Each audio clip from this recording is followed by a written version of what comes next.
पूरा विपक्ष इंडिया गठबंधन जो लेकर चले थे, नीतीश कुमार गए, जयंत चौधरी चले गए, जाने वाले को टाटा बाय बाय कह दिया आपने।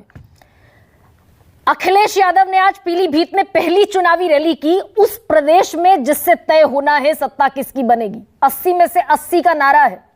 पहली दफा निकले अखिलेश यादव। 5 रैली तो प्रधानमंत्री नरेंद्र मोदी की हो गई और फिर आप कहेंगे कि मुद्दों पर बात नहीं हो रही है आपके। देखिए, सबसे बड़ा सवाल क्या है? सबसे बड़ा सवाल यह है कि सखी सैया बहुत ही कमात है, महंगाई डायन खा जात है। खैर के शर्मा जी को नहीं समझ में आएगा, उनको तो महंगाई का मतलब ही नहीं है। वो महंगाई का माँ भूल गए हैं, बेरोजगारी का बा भूल गए हैं। उनको अब कोई मतलब नहीं है। उनको याद रहता है कैसे कहीं हम कुछ एंगल खोजें, कहीं धर्म की राजनीति देखने को मिल जाए, उसमें हम अपना टूट पड़े। सवाल यह है कि जनता के मुद्दों पर उन्हें कोई बात नहीं करनी है। हम तो कहते हैं ना, ये देश तो ना हिंदू का है, ना मुस्लिम का, ना सिख का, ईसाइयों का, ये तो हिंदुस्तानियों का देश है। हम सब हिंदुस्तानी हैं और हम हिंदुस्तानी की चिंता करते हैं, हिंदुस्तानियों के बारे में सोचते हैं। जहां तक कि आपने बोला कि भारतीय जनता पार्टी की रणनीति यही होती है कि कैसे हम मुद्दों को धर्म के नाम पे ले आए, लेकिन हमारी कोशिश भारतीय जनता पार्टी के जो मंसूबे उसको कामयाब नहीं होने देना है। भारतीय जनता पार्टी तो चाहती है कि इस मुद्दों पे कि भाई उन्होंने कितनी रैली की, वो साझा मिनिमम प्रोग्राम बना कि नहीं बना, उनके मैनिफेस्टो में क्या है, अरे मेरे तो मैनिफेस्टो में हमने कहा है कि महिलाओं को हम 3000 रुपए देंगे, जो कमजोर महिलाएं उनको पेंशन के रूप में देंगे। हमने तो बोला जो किसान है जिन पे 2.5 करोड़ से कम जमीन, उनको 5000 रुपए की मदद होगी। हम तो कह रहे हैं कि यहाँ पे जो हमारा मजदूर है, अनुराग सब कुछ, अनुराग लेकिन ट्विटर पर चल रहा है ना सब कुछ। मैं ये गंभीरता से सवाल पूछ रही हूँ। जमीन पे 19 तारीख को पहला इलेक्शन होना है, पहली वोटिंग होनी है 19 को। अखिलेश यादव आज पीलीभीत में पहली रैली करते नजर आए। अब देखिए, अब वही उसी पे मैं बोल रहा हूँ। देखिए, हम लोग जमीन पे काम कर रहे हैं। हाँ। भारतीय जनता पार्टी किस पे काम कर रही है? मीडिया में। उनके पास क्या है, रैली करेंगे, कैमरा जाएगा। हमारा कब जाता है भाई? इसके पहले अखिलेश यादव जी कन्नौज गए थे, हमने कार्यकर्ता सम्मेलन किया, हमने बूथ सम्मेलन किया, हमने यहाँ पे शिविर लगाए, हमने यहाँ पे कार्यकर्ताओं को शिक्षण का शिविर लगाया। हाँ। हर जिले में लगाया। नहीं, मिलकर लड़ने की बात थी ना अनुराग।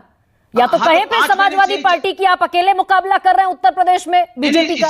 इसके बाद ज्वाइंट रैली भी होगी। मैं कह तो रहा हूं आपसे, पहले भी कार्यकर्ता अपने बूथ कार्यकर्ता एक दूसरे के जो बूथ कार्यकर्ता वो एक साथ मिलकर रणनीति बना रहे हैं, डिस्ट्रिक्ट वाइज, जिले वाइज, जो लोकसभा वाइज, विधानसभा वाइज। ये हमारे जमीनी स्तर पे काम हो रहा है, लेकिन हमें इस पर जमीन पे उतारना है, क्योंकि हमारा जमीन पे उतरा हुआ है। भारतीय जनता पार्टी का क्या है? भारतीय जनता पार्टी के एक ही नेता है जो दिखाई पड़ते हैं, और कैमरा दिखाई पड़ता है, और टीवी में दिखाई पड़ते हैं। हमें कौन टीवी में दिखाएगा बताइए जरा? हम लोग दिखाई पड़ेंगे। अनुराग भदौरिया, आप मुझे बताइए, उत्तर प्रदेश सबसे बड़ा सूबा, कोई ज्वाइंट रैली नहीं अभी तक, और इतना कंफ्यूजन समाजवादी पार्टी में। इस कंफ्यूजन को स्वीकार करेंगे कि नहीं जिम्मेदारी से अनुराग भदौरिया? इतना कंफ्यूजन कि 8 सीटों पर आपने अपना कैंडिडेट 2-2, 3-3 मर्तबा बदल दिया। भाई हमारा कोई कंफ्यूजन नहीं है, हमारा कोई कंफ्यूजन नहीं है। हमारे बूथ स्तर पे मीटिंग होती है, बूथ स्तर पे कार्यकर्ता जो मांग लिखते हैं, जो चिट्ठी भेजते हैं, उसके हिसाब से हम कैंडिडेट की मांग होती है, रातों रात बदल जाता है। रातों रात अतुल प्रधान इधर पर्चा दाखिल कर रहे हैं, हमारा तरीका उधर सुनीता वर्मा को दे देते हैं आप टिकट उठाकर।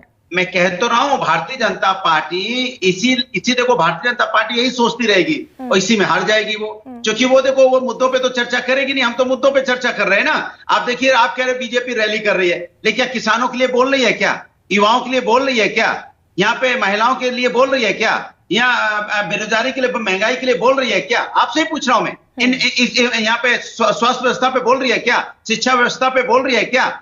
किस मुद्दों पे चर्चा कर रही है? पता है किस मुद्दे पे चर्चा कर रही है? हमारा घोषणा पत्र आएगा तो उस पर चर्चा करेंगे। नहीं, लेकिन एक सेकंड, अनुराग भदौरिया, चर्चा करेंगे। अनुराग भदौरिया, साझा घोषणा पत्र होना चाहिए था कि नहीं इस इंडिया गठबंधन का, अगर आप मिलकर चुनाव लड़ रहे हैं? सुनिए, साझा घोषणा पत्र एकदम क्लियर है, जो मैं आपकी डिबेट में, हर डिबेट में उठाता रहता हूं। अभी के शर्मा देखना, चीखेंगे, चिल्लाएंगे।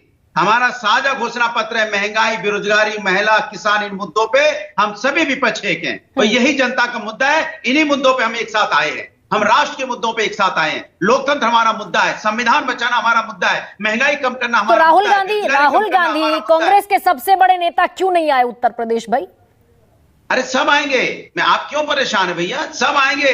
भारतीय जनता पार्टी का यहाँ बोरिया बिस्तर समेट देंगे, भारी को उनका तो बोरिया बिस्तर समेट चुका है, इसलिए देखो चिल्लाते रहते हैं सारा दिन। क्या चिल्लाएंगे? विपक्ष के नेताओं का नाम ले लेके चिल्लाते रहते हैं। 10 साल की सरकार होगी, 10 साल की सरकार में आप विपक्ष के नेताओं से आज भी इतना घबराए परेशान है, मतलब जमीन से ये उठ चुके हैं, जमीन से जनता ने इनको भगा दिया है।